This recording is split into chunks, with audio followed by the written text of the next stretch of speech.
أجمعين ومن تبعهم بإحسان إلى يوم الدين أما بعد. قال الله تبارك وتعالى في القرآن المجيد والفرقان الحميد: فأعوذ بالله من الشيطان الرجيم بسم الله الرحمن الرحيم. لقد كان لكم في رسول الله أسوة حسنة. وقال النبي صلى الله عليه وسلم: لا يؤمن أحدكم حتى أكون أحب إليه من والده وولده والناس أجمعين، أو كما قال عليه الصلاة والسلام. قابل قدر حضرت مفتی صاحب اور معزز مہمان، عزیز طلبہ و طالبات، آج کی یہ تقریب اور یہ امتحان اس لیے اہمیت کا حامل ہے کہ اس کی نسبت بڑی عظیم ہے.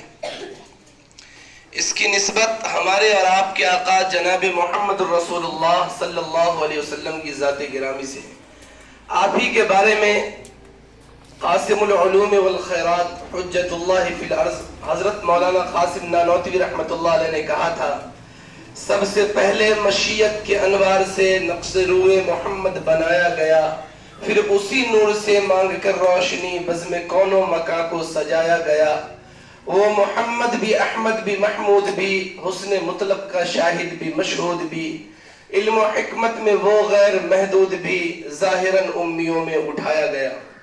آج سے نہیں بلکہ آپ صلی اللہ علیہ وسلم جب سے دنیا کے اندر تشریف لائے اور آپ کی زندگی کے اوپر، آپ کی سیرت طیبہ کے اوپر نہ جانے کتنے لوگوں نے قلم اٹھایا ہے، اور آخر میں یہ کہہ کر قلم رکھ دیا: بعد از خدا توئی بزرگ قصہ مختصر. آج کی کا جو یہ امتحان ہے، یہ پروگرام ہے، یہ اس لیے اہمیت کا حامل ہے کہ اس کی نسبت ہمارے اور آپ کے آقا جناب محمد الرسول اللہ صلی اللہ علیہ وسلم کی ذات گرامی سے ہے.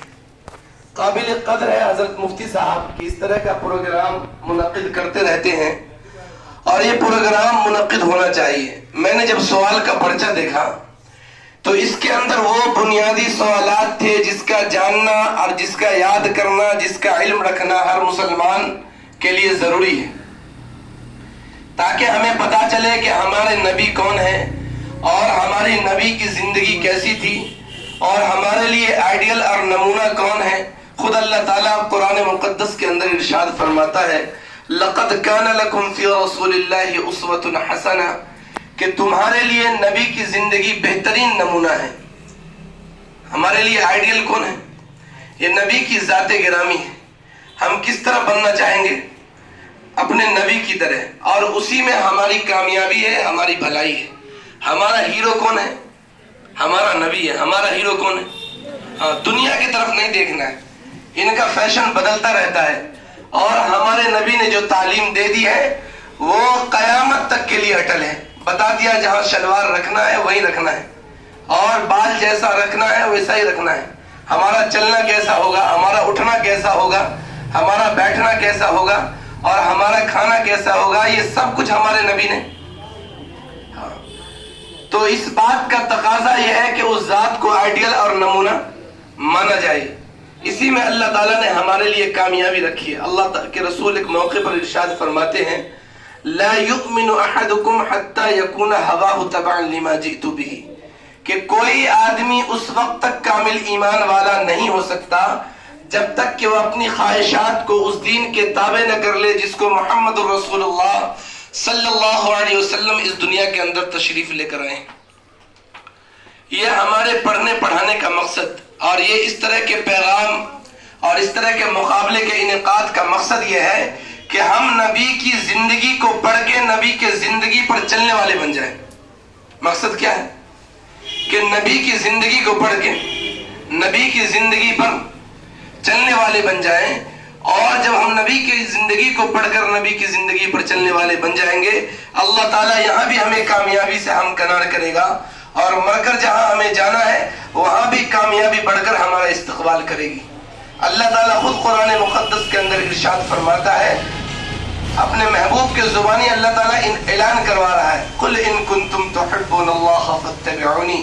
اے میرا محبوب، آپ ایمان والوں سے کہیے، آپ ان لوگوں سے کہیے جنہوں نے آپ کا کلمہ پڑھا ہے کہ اگر ان کا یہ دعویٰ ہے کہ انہیں سچی محبت ہے اللہ اور اس کے رسول سے، قرآن سے، دین اسلام سے، قرآنی احکامات سے اور جناب محمد رسول اللہ صلی اللہ علیہ وسلم کی پاکیزہ تعلیمات سے، تو آپ کہیے صرف دعویٰ کرنے سے کام نہیں چلے گا، فاتبعونی، یعنی جو زندگی میں گزار کر جا رہا ہوں دنیا سے اس کے مطابق زندگی گزارنی پڑے گی.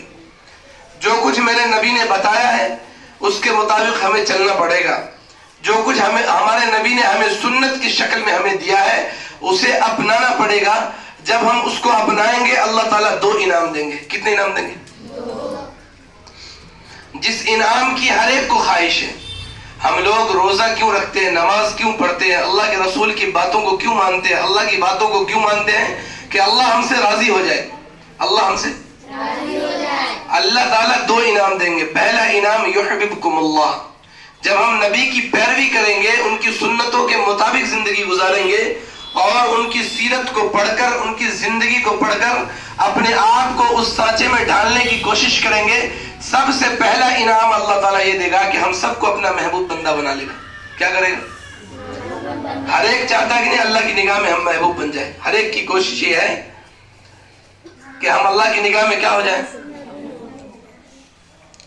دوسرا انعام اللہ تعالیٰ دے گا یہ وَيَغْفِرْ لَكُمْ ذُنُوبَكُمْ وَاللَّهُ غَفُورٌ رَحِيمٌ، کہ جو کمی کوتاہی ہو گئی ہے، جو اللہ کا حکم ٹوٹ گیا ہم سے، جو نبی کا طریقہ چھوٹ گیا ہم سے، جو نبی کی تعلیمات کو ہم نے پس پش ڈال دیا ہے، یا نبی کی سنتوں کا ہم نے جو جنازہ نکالا ہے، اگر ہم نبی کی پیروی کرنے لگے، ان کی سنتوں پہ چلنے لگے، تو اللہ تعالیٰ دوسرا انعام کیا دیں گے؟ وَيَغْفِرْ لَكُمْ ذُنُوبَكُمْ وَاللَّهُ غَفُورٌ رَحِيمٌ. اللہ تعالیٰ پچھلی تمام کمی کوتاہیوں کو معاف فرما دیں گے. تو ہم لوگ کریں گے بھائی ایسا. یہ پروگرام کا مقصد آپ کا امتحان لینا نہیں، آپ کو جانچنا نہیں ہے. اور اصل امتحان ہم لوگوں کا کہاں ہوگا؟ اصل امتحان میدان حشر میں ہوگا. اور اصل کامیابی بھی وہی کامیابی، اصل کامیابی بھی وہی کی کامیابی ہے. وہاں پکارا جائے گا کہ فلاں کا بیٹا فلاں کامیاب ہو گیا اور فلاں کا بیٹا فلاں ناکام ہو گیا. جس کو نامہ اعمال دائنے ہاتھ میں دیا جائے گا وہ خوشی خوشی اپنے خاندان والوں کے پاس پہنچے گا اور دکھائے گا. جیسے دنیا کے اندر اگر آپ میں سے کسی کا اول نمبر آ جائے، اول پوزیشن آ جائے کسی کی، تو اپنے گھر والوں کو دکھاتے نہیں دکھاتے کہ ہمارا اول پوزیشن آیا، اور کتنی خوشی ہوتی ہے. اسی طرح قیامت کے دن اللہ تعالیٰ جب ہاتھ میں نامہ اعمال دے گا دائنے ہاتھ میں، تو خوشی سے اپنے خاندان والوں کو دکھائے گا کہ ہم کامیاب ہو گئے. اللہ تعالیٰ سے دعا کرنی، اور جس کے بائیں ہاتھ میں نامہ اعمال دیا گیا پیٹھ کے پیچھے سے، وہ ناکام ہو جائے گا. تو ہم کامیاب کیسے ہوں گے؟ یہ پروگرام کا مقصد یہی ہے تاکہ آپ اپنے نبی کے بارے میں جان سکے، اپنے نبی کی زندگی کے بارے میں معلومات حاصل کر سکے. اور یہ جاننا ہمارے لیے کیا ہے؟ ضروری ہے، تاکہ بڑے ہو کر جب ہم کہیں دوسرے شعبے سے وابستہ ہوں اور کہیں اور جا کر اسکول کالج وغیرہ میں تعلیم حاصل کریں، تو ایسا نہ ہو کہ دین اسلام کا دامن چھوڑ کر ہم غیروں کا دامن تھام لیں. اس لیے میرے بچوں، آج یہ ہوا چلی ہوئی ہے ارتداد کی. لوگ دین اسلام کو چھوڑ کر، ہمارے بچے ہماری بچیاں غیروں کا دامن تھام رہے ہیں. دنیا بھی برباد ہو رہی ہے اور آخرت بھی برباد ہو رہی ہے. قابل قدر حضرت مفتی صاحب کہ یہ بنیادی چیزیں آپ کے ذہن میں ابھی سے بٹھا رہے ہیں، اس لیے تاکہ آپ بڑے ہو کر دامن اسلام سے وابستہ رہیں اور ایمان آپ کے سینے میں، دل و دماغ میں اور زیادہ راسخ اور آپ کا یقین اور زیادہ بڑھ جائے. اسی لیے یہ چیزیں پڑھائی جاتی ہے مکتب میں. اور آپ لوگ بھی قابل تحسین ہیں کہ اپنا قیمتی وقت نکال کر مکتب میں تعلیم حاصل کرنے آتے ہیں. ہمیں سب کچھ بننا ہے، لیکن سب سے پہلے مسلمان بننا ہے. کیا بننا ہے؟ اگر ہمارا ایمان مکمل ہوگا اور ہمارے سینے کے اندر ایمان ہوگا تو ہم جہاں بھی رہیں گے اپنی ذات سے دعوت دیتے رہیں گے. اور اگر زندگی ایمان سے خالی ہوگی، اللہ کے رسول کی سیرت ہمارے نگاہوں کے سامنے نہیں ہوگی، تو پھر کیا کریں گے؟ ڈاکٹر بن کے بھی ظلم کریں گے. ڈاکٹر بن کے بھی، ماں باپ نے صرف ڈاکٹر بنا دیا اور مسلمان نہیں بنایا، دینی تعلیم نہیں دیا، تو وہ ہاتھ میں قلم لے کے بھی ظلم کرے گا. کیا کرے گا؟ جس جانچ کی ضرورت نہیں وہ جانچ لکھ دے گا، جس جانچ کی ضرورت نہیں وہ جانچ بھی لکھے گا. کیوں؟ تاکہ کمیشن آئے اور پیشنٹ کو گراہک سمجھے گا. پیشنٹ کو یہ گراہک نہیں ہے. یہ فن جو ہے طب کا فن یہ کسی زمانے میں پیسہ کمانے کا ذریعہ نہیں رہا. کسی زمانے میں اس کو لوگوں نے خدمت کے جذبے سے سیکھا ہے. یہ اور بات ہے کہ اللہ تعالیٰ لوگوں کا رزق اس سے وابستہ کر دیا ہے, لیکن جن لوگوں نے اس کو کھانے کمانے کا ذریعہ بنا لیا ہے. اور کیوں بنا لیا ہے؟ کیوں بنا لیا؟ کہ ہمارے سینے کے اندر وہ ایمان نہیں ہے جو ایمان ہونا چاہیے تھا, اور جو ایمان ان چیزوں سے ہمیں روکتا وہ ایمان. تو سب سے پہلے ہمیں کیا بننا ہے؟ اسی مقصد کے لیے آپ کو اس مکتب سے جوڑا گیا ہے, اور یہ چیزیں آپ کے ذہن میں بٹھائی جا رہی ہیں. بڑا افسوس ہوتا ہے کبھی کبھی کہ ہمارے پاس آتے بچے پڑھنے کے لیے مسجد میں, انٹر کے بچے آئیں گے اور 10ویں کے بچے آتے کتاب لے کے, یہ درخشاں ہے, یہ فلاں کتاب ہے, حضرت پڑھا دیجئے. اور صورتحال یہ ہے کہ ان کو الف با نہیں پتہ ہے. جن بچوں کو الف با نہیں پتہ ہے, بتائیے وہ درخشاں کیسے پڑھیں گے؟ انٹر اور میٹرک کے بچے کو اپنا نام اردو میں لکھنے نہیں آ رہا. ہماری جو مذہبی کتابیں ہیں وہ ساری کی ساری اردو زبان میں موجود ہے, اردو اور عربی کے اندر. اردو اور تو عربی زبان پر ہم اتنے قادر نہیں کہ اس کو پڑھ سکتے ہیں. اردو زبان پہ قادر ہونا ضروری ہے تاکہ ہم اپنی مذہبی کتابوں کو پڑھ سکیں اور اس کے اوپر عمل کر سکیں. سمجھ رہے؟ تو اللہ تعالیٰ جزائے خیر دے حضرت مفتی صاحب کو کہ علم کا ایک چراغ جلائے ہوئے ہیں, اور جس کی روشنی گاؤں کے اندر جا بجا نظر آ رہی ہے.